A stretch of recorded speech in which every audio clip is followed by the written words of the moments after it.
કીધું કે ભાઈ બોધ આપી દીધો, પછી ગુરુના વચનમાં ન રહે તો મહાપુરુષો એમ કહે છે કે અર્જુનને કહે છે મારા બાંધ્યા હરિજન છોડે, મારા બાંધેલા હરિજન છોડે પણ હરિજનના બાંધ્યા ન છૂટે.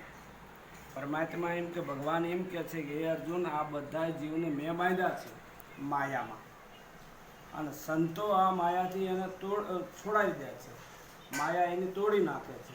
એ તો સંતોના જીવનમાં જે ગયા હોય એને ખબર પડે કે આ માયા કેવી રીતે તોડી છે. મારા બાંધા હરિજન છોડે, હરિજનના બાંધા કોઈ દી ન છૂટે. પછી મારું કાંઈ જોર આવે નહીં, કારણ કે ગુરુના બાંધ્યા પછી કોઈ જીવ છૂટી શકતા નથી. કારણ કે આ માયા છે ને, આ માયાને એમ માની છે કે આ હું છું, અને સંતો આ માયા તોડાવી નાખે છે. દેહ તું નથી, દેહમાં તું રહેવાવાળો છો એ નક્કી કરાવી દે. એટલે તું જ્યાં બંધનમાં હતો, પરમાત્માએ માયામાં બાંધી દીધેલા છે જીવને, પણ સંતો એને છોડાવી દે છે. સંતો છોડાવી દે એટલે એનું જીવન સુગંધી બનતું હોય છે. અને નક્કી કરી વાળો કે ભાઈ આ કરાય કે આ ન કરાય, એ તરત નક્કી થઈ જાય. એ માર્ગે પછી હાલવા માંડતો હોય છે, અને જ્યાં હાલે છે એનો આખો પરિવાર પછી હાલતો હોય છે. એ નક્કી વાત છે. કારણ કે તમે જો કોઈ ન નમો તો તમારો પરિવાર કોઈ નમવાનો નથી. તમે નમવાનું ચાલુ કરશો એટલે તમારા પરિવારને એમ થાય મારા બાપા નમે છે તો મારે નમવું પડે, બરાબર ને?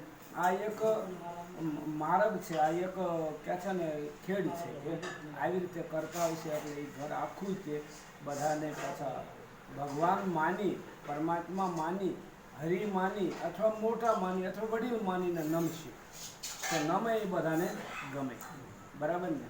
નમે એ ગમે, કારણ કે નમે ને એ જ પાછો વળે. અક્કડ હોય ને, એક એરડો અને એક આંબો, બે વૃક્ષ છે. એરડો અધેર જાતો હોય છે અને આંબો નીચો ઢળતો હોય. ફળ આવે એટલે નીચો ઢળે ને, અને ઓલો અધર જાતો હોય, ફળ હોય તો અધર જાતો હોય. એટલે ઘણી જગ્યાએ તો ઘણા જેમ કોશ ગળી ગયા હોય એમ નમતા નથી, કારણ કે એના મૂળમાં એ વસ્તુ નથી, એના મૂળમાં એ વસ્તુ નથી, અને એવા સંતોનો યોગ થયો નથી. એટલે આ વસ્તુ એ બધું થતું હોય છે.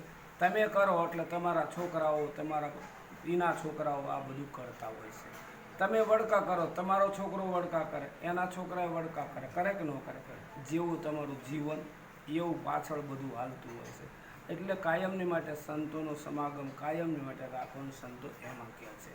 અને પરમાત્માની દયા હોય એને જ આ વસ્તુનો ખુજ પડતી હોય છે. કારણ કે તુલસીદાસ મહાત્મા એ કહે છે બળ ભાગ મનુષ્ય તન પાવા, મોટું ભાગ હોય ને મનુષ્યનું દૈવ મળ્યો. અને પછી કહે છે અહો ભાગ તો સત્સંગ મળે. સત્સંગ કાંઈ ઇનામ ન મળે.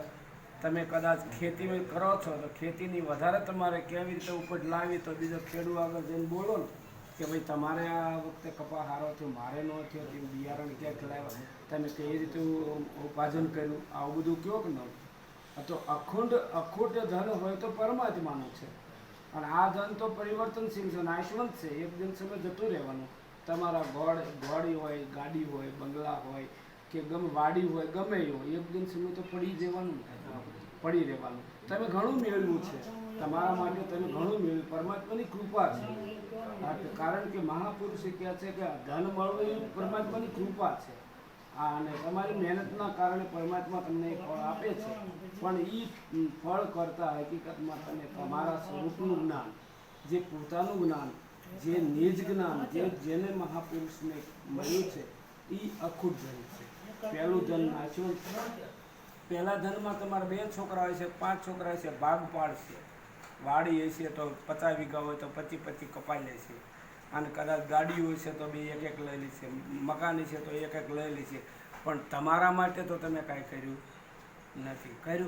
કર્યું હોય તો આપણે વિચારીએ કે મેં મારા માટે કર્યું નથી. જે કોઈ હકદાર નથી એ ધનમાં કોઈનો હકદાર નથી. તમે હરિભજન કર્યું, તમે પરમાત્મા પ્રત્યેના જેટલો સમય ફાળવ્યો છે એ તમારા માટે તમે કર્યું છે, એમાં કોઈનો જોર હાલશે નહીં, બરાબર?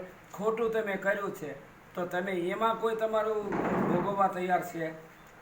ખોટું કરીને તમે ધન મેળવી લીધું, બીજાની આંતરડી ડૂબીને લઈ લીધી જમીન કે બીજું ત્રીજું કર્યું, ભાઈ વાળી ઝઘડા કરીને ભાઈએ લઈ લીધું, તો એ ભોગવવાનું તમારે એકલાને જ તૈયારી રાખવાની, એમાં ઓલા એક હકદાર નહીં. અને તમારું જે ધન છે એમાં હકદાર ખરા, જે તમારી મિલકત છે એમાં એ હકદાર ખરા, પણ જે તમે કર્મ કર્યા છે એમાં એ હકદાર નથી. એટલે સંતો કહે છે કે ખરેખર તમને જીવન મળ્યું છે તો સત્ય કર્મ કરો, જેથી તમને કાયમની માટે એ તમારું અખૂટ ધન તમારી આગળ રહે. સદગુરુ મહારાજની